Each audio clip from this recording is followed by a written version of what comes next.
ಈ ಪ್ರೋಗ್ರಾಮ ಶತಮಾನೋತ್ಸವ. ಗುರುಗಳು ಲಿಂಗೈಕ್ಯರಾಗಿ 100 ವರ್ಷ ಆಯಿತು. 100 ವರ್ಷದ ಪ್ರಯುಕ್ತ ಪುಣ್ಯಸ್ಮರಣೆ ಶತಮಾನೋತ್ಸವ ಅಂತ ಮಾಡಿದ್ದೀವಿ. ಈ ಗುರುಗಳು ಮೂಲತಃ ಸ್ವಾತಂತ್ರ್ಯ ಪೂರ್ವದಲ್ಲಿ ಈ ದೇಶಕ್ಕೆ ಬಹಳಷ್ಟು ಅವರು ಪ್ರೇರಣೆ ಆಗಿದ್ದಾರೆ. ಅವರು ಮಠಾಧೀಶರಾದರೂ ಸ್ವಾತಂತ್ರ್ಯ ಶ್ರಮಿಸುವವರಲ್ಲಿ ಅವರು ಒಬ್ಬರು. ಯಾಕೆ ಇಲ್ಲಿ ಭಾಗದ ಜನರಿಗೆ ಬ್ರಿಟಿಷರ ಆಡಳಿತ, ನಿಜಾಮನ ಆಳ್ವಿಕೆ ಎರಡೂ ನಮ್ಮ ಭಾಗದಲ್ಲಿತ್ತು. ಅಂಥ ನಿಜಾಮನ ಆಳ್ವಿಕೆಯಲ್ಲಿ ನಾವು ಯಾರೂ ಹೊರಗೆ ಕನ್ನಡ ಮಾತಾಡುವಂತಿರಲಿಲ್ಲ. ಭಾರತ ಮಾತಕ್ಕೆ ಜಯ ಅನ್ನುವಂತಿರಲಿಲ್ಲ, ಒಂದೇ ಮಾತರಂ ಅನ್ನುವಂತಿರಲಿಲ್ಲ. ಇಂಥ ಒಂದು ಪರಿಸ್ಥಿತಿಯನ್ನು ಮನಗಂಡಂಥ ನಮ್ಮ ಗುರುಗಳು ನವೋದ್ಗಿ ಶ್ರೀಗಳನ್ನ ಕೈಯೊಳಗೆ ತಗೊಂಡು, ನವೋದ್ಗಿ ಶ್ರೀಗಳೇ ಮೊದಲು ಪರಿಶಿಷ್ಟ ಜಾತಿ ಪರಿಶಿಷ್ಟ ಪಂಗಡವನ್ನು ಎತ್ತಿ ಹಿಡಿದವರು. ಆಮೇಲೆ ಗಾಂಧೀಜಿಗೆ ಗೊತ್ತಾಯಿತು ಪರಿಶಿಷ್ಟ ಪಂಗಡ ಪರಿಶಿಷ್ಟ ಜಾತಿ ಗಾಂಧೀಜಿಯವರಿಗೆ ಪರಿಚಯ ಮಾಡಿಕೊಟ್ಟವರ ನಮ್ಮ ಗುರುಗಳು. ಇಂಥ ಒಂದು ಕ್ಲಿಷ್ಟ ಪರಿಸ್ಥಿತಿ ನಮ್ಮ ಭಾಗದಲ್ಲಿ, ಕ್ಲಿಷ್ಟ ಪರಿಸ್ಥಿತಿ. ಕರ್ನಾಟಕದವರಾದರೂ ಕನ್ನಡ ಮಾತಾಡುವಂತಿರಲಿಲ್ಲ. ಆ ಸಂದರ್ಭದಲ್ಲಿ ಹಳ್ಳಿಗೆ ಹೋಗಿ ಜನರಲ್ಲಿ ನಮ್ಮ ದೇಶದ ಬಗ್ಗೆ ಅಭಿಮಾನ, ನಾವು ದೇಶವಾಸಿಗಳು, ದೇಶವನ್ನು ಸಂರಕ್ಷಿಸಿದರೆ ದೇಶ ಸುರಕ್ಷಿತವಾಗಿದ್ದರೆ ದೇಶ ಜನರು ಸಂತೃಪ್ತರಾಗಿರ್ತಾರೆ. ಆಮೇಲೆ ನಮ್ಮ ಭಾಷೆ ಕನ್ನಡದ ನಾಡಿನಲ್ಲೇ ಹುಟ್ಟಿ ಕನ್ನಡವನ್ನು ಪ್ರೀತಿಸುವವರು ನಾವಾಗಬೇಕು, ಕನ್ನಡ ಭಾಷೆಯನ್ನು ಬೆಳೆಸುವಂಥವರು ನಾವಾಗಬೇಕು. ಹೀಗಾಗಿ ಕನ್ನಡ ಮೊಟ್ಟ ಮೊದಲ ಪಾಠಶಾಲೆಯನ್ನು ಔರಾದದಲ್ಲಿ ಪ್ರಾರಂಭ ಮಾಡಿದರು. ಹೊರಗಡೆ ಉರ್ದು ಬೋರ್ಡ್ ಹಾಕಿ ಒಳಗಡೆ ಕನ್ನಡ ಪಾಠಶಾಲೆಯನ್ನು ಪ್ರಾರಂಭ ಮಾಡಿದರು. ಇಂಥ ಕನ್ನಡ ಪಾಠಶಾಲೆಯನ್ನು ಗಡಿನಾಡಿನಲ್ಲಿ ಹೈದರಾಬಾದ್ ಕರ್ನಾಟಕದಲ್ಲಿ ಮೊಟ್ಟ ಮೊದಲ ಪ್ರಾರಂಭ ಮಾಡಿದರು ಈ ಗುರುಗಳು. ಆ ಗುರುಗಳೇ ಎಲ್ಲರಿಗೂ ಪ್ರೇರಣೆ. ಈಗ ಭಾಲ್ಕಿ ಶ್ರೀಗಳಿರ್ಬೋದು, ಆಮೇಲೆ ಕಂದುಗಳು ಬಸವಲಿಂಗಮೂರ್ತಿ ಇವರಿಗೆಲ್ಲ ಕನ್ನಡ ಇವರು ಭಾಲ್ಕಿ ಶ್ರೀಗಳಲ್ಲಿ ಇಲ್ಲಿ ಅಭ್ಯಾಸ ಮಾಡಿದವರು. ಅದನ್ನು ಇವ್ರ ಕೈಗೆ ತಯಾರಾದವು ಭಾಲ್ಕಿ ಪಟ್ಟಾಧ್ಯಕ್ಷ. ಹೀಗಾಗಿ ಆ ಒಂದು ಸಂಸ್ಕಾರದಿಂದಲೇ ಈ ಭಾಗದಲ್ಲಿ ದೇಶಾಭಿಮಾನ, ಭಾಷಾಭಿಮಾನ ಬೆಳೆಸಲಿಕ್ಕೆ ಮುಖ್ಯ ಕಾರಣ ಈ ಗುರುಗಳು. ಹಳ್ಳಿಗೆ ಹೋಗಿ ಜನಸಾಮಾನ್ಯರ ನೋವಿಗೆ ಸ್ಪಂದನೆ ಮಾಡಿ, ಯಾರಿಗೆ ಯಾವುದೇ ಕಷ್ಟ ಇರಲಿ ಅದನ್ನೆಲ್ಲ ಕೂಡಿಸಿಕೊಂಡು ಎಲ್ಲರೂ ಊರಲ್ಲಿ ಸಂಘಟನೆ ಮಾಡಿ, ಒಳ್ಳೆಯ ಉತ್ತಮ ವಾಗ್ಮಿಗಳವರು, ಒಳ್ಳೆಯ ಪ್ರವಚನಕಾರಿದ್ದರು.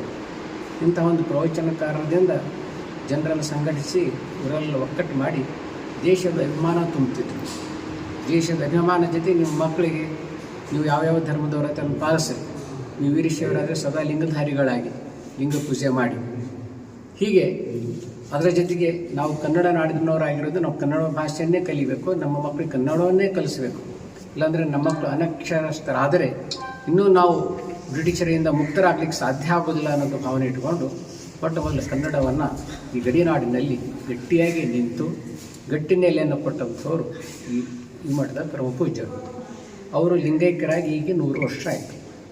ಅವ್ರು 100 ವರ್ಷದ ಸ್ಮಾರಕವಾಗಿ ಶತಮಾನೋತ್ಸವ ಅಂತ ತಿಳ್ಕೊಂಡು ಎಲ್ಲ ನಮ್ಮೂರು ದೇವದರು ಎಲ್ಲ ಯುವಕರು ಸೇರಿ ಶತಮಾನೋತ್ಸವ ಸಮಾರಂಭವನ್ನು ವಿಶೇಷವಾಗಿ ಇಟ್ಕೊಂಡಿದ್ದಾರೆ. ಅದರ ದ್ಯೋತಕವಾಗಿ ಜುಲೈ 9ರಿಂದ ಚಾಂಗ್ಲೇರಿಂದ ಮುಧೋಳದವರೆಗೆ 2 ದಿವಸ ಜ್ಯೋತಿ ಯಾತ್ರೆ ಅಂತ ಮಾಡಿದರು. ಅವರು ಬಾಲ್ಯಾವಸ್ಥೆಯಲ್ಲಿನೇ 15ನೇ ವಯಸ್ಸಿನಲ್ಲಿಯೇ 101 ದಿವಸ ಕಠಿಣವಾಗಿರುವಂಥ ತಪಸ್ಸನ್ನು ಆಚರಿಸಿದರು ಚಾಂಗ್ಲೇರಿಯಲ್ಲಿ. ಅಲ್ಲಿ ತಪಸ್ಸನ್ನು ಆಚರಿಸಿ ಅವರು ಎಲ್ಲೆಲ್ಲಿ ಹೋಗಿದ್ದರು ಆ ಯಾತ್ರೆಯನ್ನು, ಆ ರೂಟನ್ನೇ ನಾವು ಜ್ಯೋತಿ ಯಾತ್ರೆ ಅಂತ ಮಾಡ್ಕೊಂಡಿದ್ವಿ. ಸುಮಾರು ನಮ್ಮೂರವರು 150 ಜನ ಪ್ರತಿ ಊರೊಳಗೂ ಸಹಿತ ಒಳ್ಳೆಯ ಸ್ಪಂದನೆ ಮಾಡಿದರು, ನಮಗೆಲ್ಲ ಸ್ವಾಗತ ಮಾಡಿದರು. ಗುರುಗಳ ಬಗ್ಗೆ ಅವರಲ್ಲಿರುವಂಥ ಅಭಿಮಾನವನ್ನು ತೋರ್ಪಡಿಸಿದರು ಅವರು.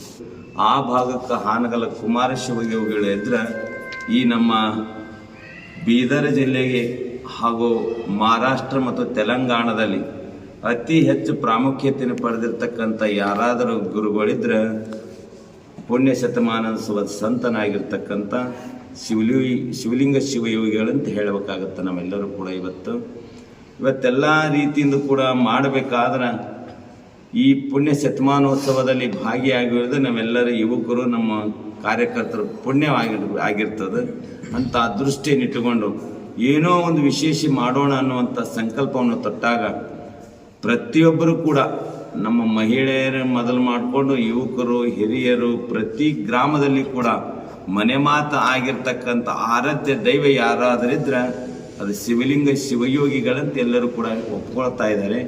ಪ್ರತಿ ಮನೆಗಳಲ್ಲಿ ಕೂಡ ನಮ್ಮಪ್ಪ ಯಾರು ಅಂತ ಕೇಳಿದ್ರೆ ಮುಧೋಳದ ಅಪ್ಪ ಯಾರು ಅಂತ ಕೇಳಿದ್ರೆ ಶಿವಲಿಂಗ ಶಿವಯೋಗಿಗಳು ಅಂತ ಹೇಳುವಂತಹ ರೂಢಿ ಒಳಗ ಅಷ್ಟು ಅಚ್ಚುಕಟ್ಟಾಗಿ ಅಷ್ಟು ತಪಸ್ಸಿನ ಫಲವನ್ನ ಪ್ರತಿಯೊಬ್ಬರು ಕೂಡ ಆ ಕರ್ತೃತ್ವ ಶಕ್ತಿಯಲ್ಲಿ ಒಂದು ಶಕ್ತಿ ಇದೆ.